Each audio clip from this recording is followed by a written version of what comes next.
Hey everybody, want to talk about three specific things. Your email accounts that you'll be using with Diagnostics, and I've set one up for each of you.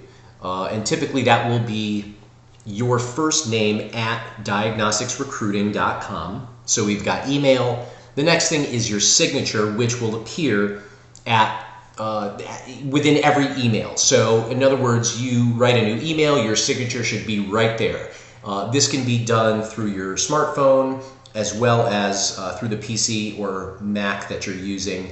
But I'll assist you in how to set that up, but also how to include the logo with every one of these things, with every signature, so that it automatically appears and that's taken care of. And also something that I'll address, and it sort of crosses over between this and the marketing side of things, but it's something that I just like to use, is that with all of the correspondences, the emails, and everything that you type, at the present time you're using a very specific font, and the font is Helvetica.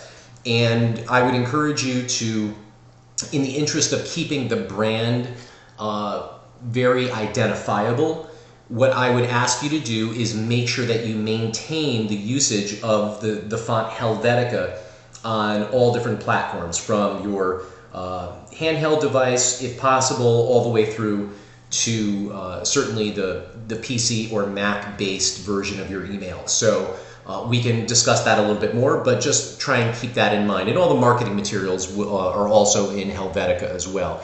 And it just reinforces the brand. The website is in that font. It's very identifiable. When you see it, you know. It's sort of like a Comic Sans. When you see that, it's very identifiable with a specific brand. So we like to do that here. And then the third thing is your voicemail. So what I'll ask each of you to do is to set up a voicemail so that it reads or sounds like this. It's, "Hi, my name is John McCallum with Diagnostics Consulting and Recruiting. I'm not available right now to take your call, but if you'll please leave a brief message, I'll get back to you as soon as I can. Thanks." Something like that.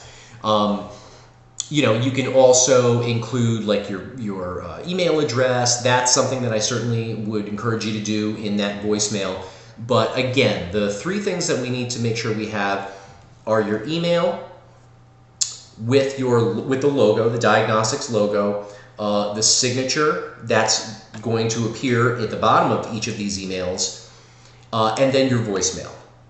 So we'll talk a little bit more about that in a future tutorial, maybe get a little bit more specific, but just keep in mind that these three things will be part of the infrastructure that is set up prior to going forward. So you'll know that once you hit the ground running and you make that first call, if somebody responds to you, you know that it's going to get captured either live by you through your voicemail or through an email when you respond right away.